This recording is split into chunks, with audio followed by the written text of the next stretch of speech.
Halo sobat, kembali lagi bersama saya di Alfat Films.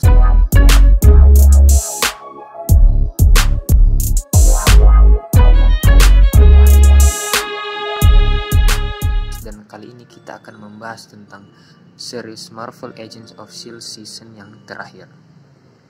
Tapi sebelum itu, klik tombol subscribe di bawah dan bunyikan loncengnya untuk video terupdate dari kami. Marvel Agents of S.H.I.E.L.D. sudah mencapai season terakhirnya, yaitu season yang ke-7. Kali ini para agent akan kembali berusaha menyelamatkan dunia dari sebuah ancaman baru bernama Chronicom, semacam alien jahat yang berasal dari luar angkasa yang mencoba untuk menguasai bumi. Dalam episode ke-7 ini kita diajak dalam sebuah petualangan ke masa lalu, di mana Chronicom akan mencoba untuk melenyapkan S.H.I.E.L.D. untuk selamanya dengan cara mengubah masa lalu tersebut. Para agent termasuk Daisy, Yo-Yo, Meg, Fisk, Simmons, dan ada Agent May yang hidup lagi, dan terakhir ada Coulson yang kita bisa semua tebak hidup lagi. Coulson hidup lagi karena teknologi LMD, Live Model Decoy, yang sudah diperkenalkan di season yang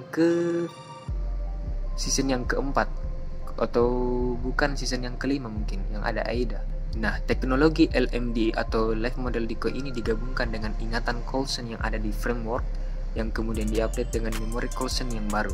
Ditambah lagi sekarang Coulson jadi tambah kuat dengan tambahan teknologi Chronicom yang ditanamkan dalam tubuhnya berkat Enoch. Nah, dalam season ke-7 ini sebuah misi harus dituntaskan oleh para agent S.H.I.E.L.D., yang juga misi tersebut cukup bikin para agent mengalami konflik batin sendiri untuk melaksanakan misi tersebut.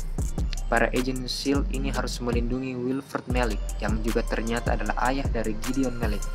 Kalau ada yang belum tahu, Gideon Malik adalah bos dari Hydra di Amerika Serikat, yang juga pernah jadi musuh utama di series Agents of S.H.I.E.L.D. ini. Karena terbentuknya Hydra juga adalah faktor utama terbentuknya S.H.I.E.L.D., maka para agent pun dengan berat hati harus melindungi anak Dajjal itu.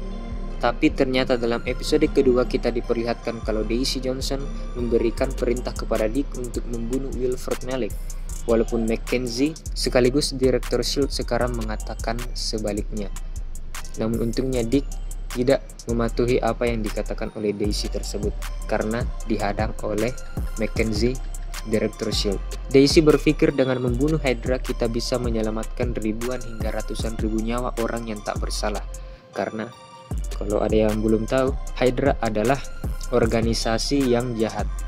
Tapi menurut Agent Simmons, mengubah tatanan waktu bisa menjadi sebuah bumerang bagi S.H.I.E.L.D. dan dunia sendiri. Bisa saja kita mengubah masa lalu dengan membunuh orang jahat di masa lalu, nanti di masa depan ada orang jahat lain yang mungkin lebih buruk dari yang dulu.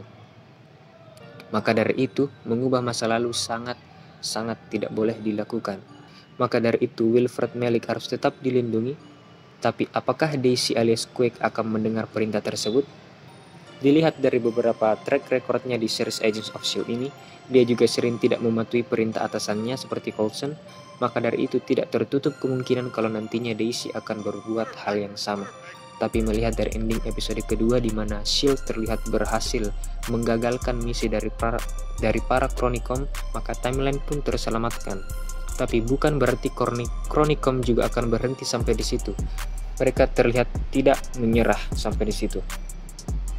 Apalagi ini baru episode kedua, masih ada banyak waktu dan tempat lain yang mungkin bisa dikacaukan oleh Chronicom demi melenyapkan S.H.I.E.L.D. dan menguasai bumi. Dan bisa dilihat dari 2 episode awal ini, Chronicom mencoba bukan untuk menyelamatkan pendiri S.H.I.E.L.D. atau orang-orang baik, tetapi mereka malah mencoba untuk melenyapkan orang-orang jahat. Tapi walaupun mereka adalah orang jahat, S.H.I.E.L.D. harus tetap menyelamatkan mereka karena jika Chronicom berhasil membunuh atau mengubah masa lalu, hal tersebut hanya akan menyebabkan masalah baru di masa depan dan efek bumerang seperti yang saya bilang tadi. Dan karena hal tersebut tentunya menyebabkan konflik batin seperti yang dialami Daisy, dan itulah sebenarnya rencana dari Chronicom sendiri. Mereka tahu kalau para agent dilatih untuk menjadi kuat dan tangguh baik fisik maupun mental, tapi para agent S.H.I.E.L.D. tetaplah manusia, dan manusia punya hati dan perasaan. Maka dari itu Chronicom mencoba untuk menyerang titik lemah tersebut. Bisa kita bayangkan orang atau kejadian penuh kejahatan apa yang coba Chronicom lenyapkan demi mengubah masa lalu dan melenyapkan S.H.I.E.L.D. serta membuat para anggota S.H.I.E.L.D. harus memilih antara melakukan hal yang baik atau melakukan hal yang benar. Itu tadi adalah sedikit penjelasan dan teori saya akan bagaimana season terakhir dari Agents of S.H.I.E.L.D. ini akan berjalan. Kita akan masuk ke pembahasan kedua, hal-hal apa saja yang saya inginkan di season terakhir dari Agents of S.H.I.E.L.D. Pertama, kemunculan Skrulls. Dalam serial Agents of S.H.I.E.L.D. ini kita sudah diperlihatkan dengan Kree sebagai salah satu musuh utama. Kree adalah salah satu race alien yang juga bisa kita lihat di film kayak Guardians of the Galaxy. Dan dalam series ini menjadi alien yang memperbudak manusia, tetapi semua itu untungnya dapat dihentikan oleh para Agents of S.H.I.E.L.D. di season yang kelima. Tapi Skrull ini berbeda dengan Kree. Kalau kita melihat film Captain Marvel, di situ kita diperlihatkan kalau ras alien Skrull ini sudah ada di bumi dari lama, bahkan sudah ada sejak tahun 90-an. Maka dari itu, karena season ke-7 ini temanya itu time travel, bisa saja kita dapat melihat Skrull dalam serial ini. Tapi di dalam versi MCU-nya, Skrull digambarkan sebagai orang yang baik, bukannya orang yang jahat, berbeda dengan di komik. Jadi mungkin saja Skrull di sini bukan sebagai misi utama para Chronicom, karena seperti yang saya bilang tadi, Chronicom hanya mengincar orang-orang jahat, tetapi kehadiran dari Skrull juga bisa menjadi suatu hal yang menarik. Mungkin para agent dibantu oleh para Skrull, atau dalam series ini kita dapat diperkenalkan kalau sebenarnya Skrull itu jahat, atau ada yang baik, mungkin ada yang jahat, bisa jadi. Dan jika benar begitu, ini bisa menjadi titik awal diperkenalkannya Secret Invasion di dunia Marvel. Memang sekarang hubungan antara series Agents of S.H.I.E.L.D. dan Marvel Cinematic itu satu arah. Artinya Agents of S.H.I.E.L.D. bisa mereferensi atau menyinggung hal-hal yang terjadi di film MCU, tapi MCU tidak demikian. Kecuali series-series yang ada di Disney Plus yang sudah dikatakan oleh Kevin Feige sendiri punya hubungan langsung yang juga besar bagi MCU sendiri. Maka dari itu, pengenalan Secret Invasion di series Agents of S.H.I.E.L.D. sangat sulit dilakukan karena series Agents of S.H.I.E.L.D. dan Marvel Cinematic Universe itu terhubung hanya satu arah. Tapi bukan berarti tidak mungkin. Oh iya, saya hampir lupa, Skrulls adalah ras alien yang juga punya kekuatan, yaitu mereka dapat mengkopi seluruh badan termasuk muka dari manusia atau makhluk hidup lain. Jadi Skrull ini bisa menjadi manusia manapun yang ada di bumi.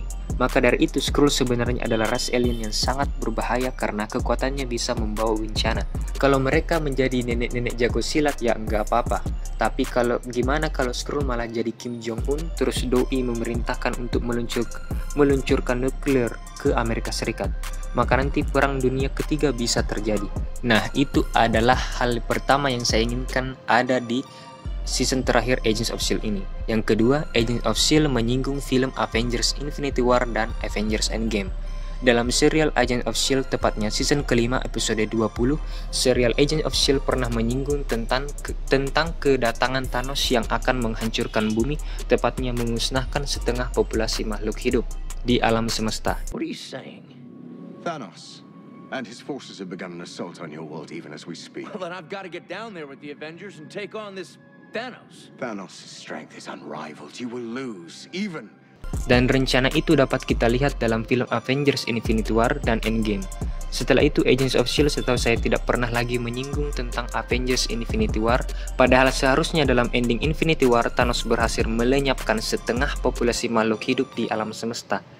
Maka dari itu, dalam Agent of S.H.I.E.L.D. season terakhir ini, mudah-mudahan dalam salah satu episodenya kita bisa melihat efek snap dari Thanos. Mungkin saja kita bisa melihat Quake atau Yoyo tiba-tiba menjadi debu yang membuat para agent kebingungan, dan hal tersebut bisa menjadi hal menarik untuk diceritakan dalam salah satu episodenya. Nah, itu yang kedua. Hal ketiga yang saya inginkan ada di series Agents of S.H.I.E.L.D. season terakhir ini adalah ending dari season ke-7 Agents of S.H.I.E.L.D. dapat men-set up grup superhero Secret Warriors. Beberapa waktu yang lalu, Geek Worldwide telah menggambarkan bahwa Marvel Studios sedang mempersiapkan proyek baru, yaitu Secret Warriors. Marvel Studios saat ini sedang mencari seorang penulis yang tepat untuk menulis naskahnya, dan kabar ini sudah dikonfirmasi oleh Jeremy Conrad, sosok yang biasa memberikan informasi berbagai hal tentang Marvel. Bagi ada yang belum tahu tentang apa itu Secret Warriors, sebenarnya mereka adalah grup superhero yang anggotanya adalah termasuk Daisy Johnson dan Yoyo. Daisy Johnson di sini adalah leader dari Secret Warriors, dan ada beberapa hero-hero lain yang menjadi anggota dari Secret Warriors, termasuk Carol Danvers, Squirrel Girl, Patriot, Inferno, Lockjaw, dan masih banyak lagi. Jika dilihat dari beberapa line-up anggotanya, ada beberapa yang memang sudah ada di series Agent of S.H.I.E.L.D., jadi kemungkinan dibentuknya tim ini makin besar. Ditambah lagi season ke-7 ini adalah season terakhir dari Agents of S.H.I.E.L.D., dan fans banyak yang menyukai karakter serta cerita yang dibawakan oleh series di setiap seasonnya Agents of S.H.I.E.L.D. ini.